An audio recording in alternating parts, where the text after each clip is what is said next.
Want to get this briefing by email? Here's the sign up.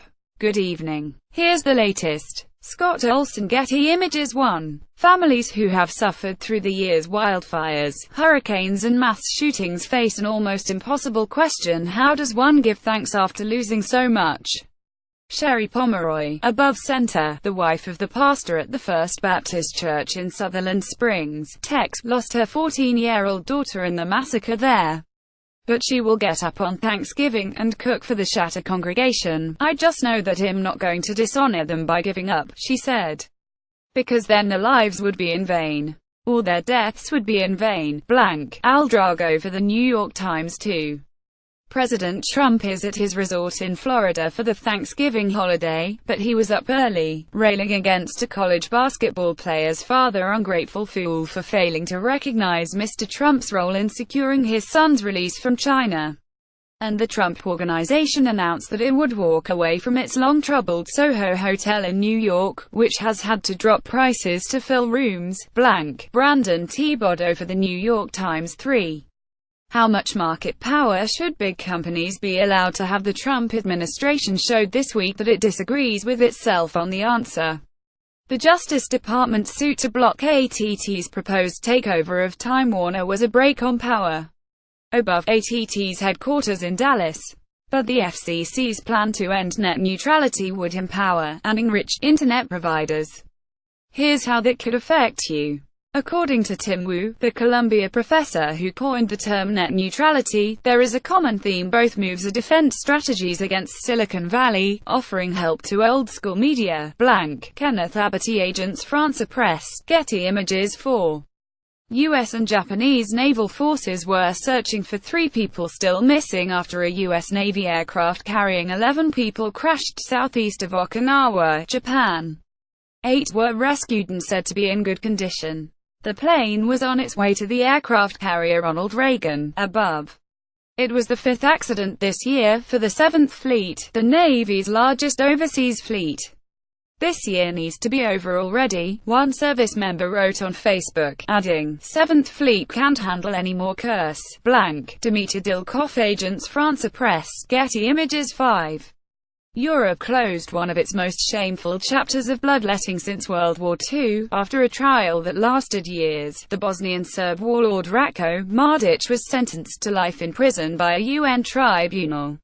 He was convicted in the slaughter of Bosnian Muslims during the breakup of Yugoslavia, including the mass executions of 8,000 men and boys in Srebrenica.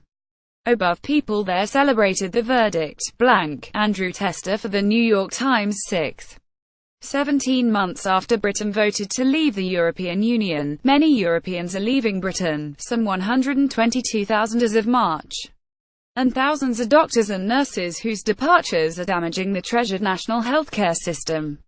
Our correspondent spoke to some of them for our Losing London series, which looks at whether Brexit will sink a great global city. Psychologically, Brexit has had a huge impact, said Cyril Noel, a French doctor, above.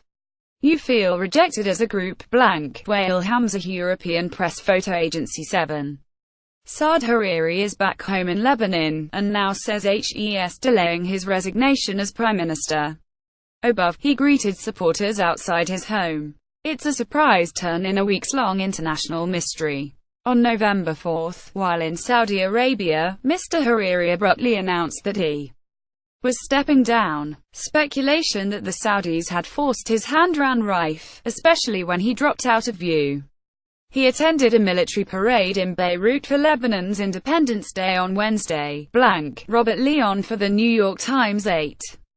We crunched the numbers about the jobs you're most likely to inherit from your parents. Sarah again, above, followed in her father's footsteps and became a painter. Our data analysis was one of the first to look at mothers and daughters in addition to fathers and sons. We found that working fathers and sons are 2.7 times as likely as the rest of the population to have the same job. The numbers are slightly lower for women. Some of the jobs most likely to be passed down include steelworker, legislator, baker, lawyer and doctor. How dynastic is your field? Find out using the interactive feature in our article. Doug Benck, Getty Images. 9.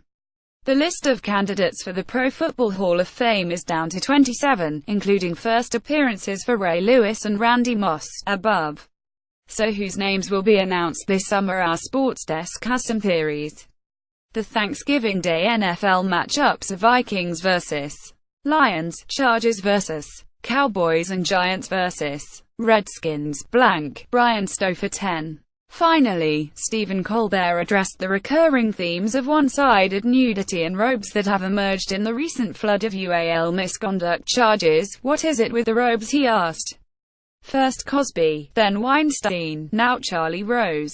Who's next? Yoda, tense you seem.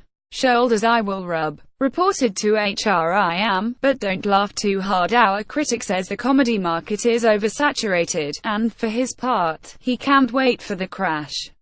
The evening briefing will be off on Thursday. Happy Thanksgiving __________. Your evening briefing is posted at 6 p.m. Eastern. And don't miss your morning briefing, posted weekdays at 6 a.m. Eastern, and your weekend briefing, posted at 6 a.m. Sundays. Want to catch up on past briefings? You can browse them here. If photographs appear out of order, please download the updated New York Times app from iTunes or Google Play. What did you like? What do you want to see here? Let us know at briefing@nighttimes.com.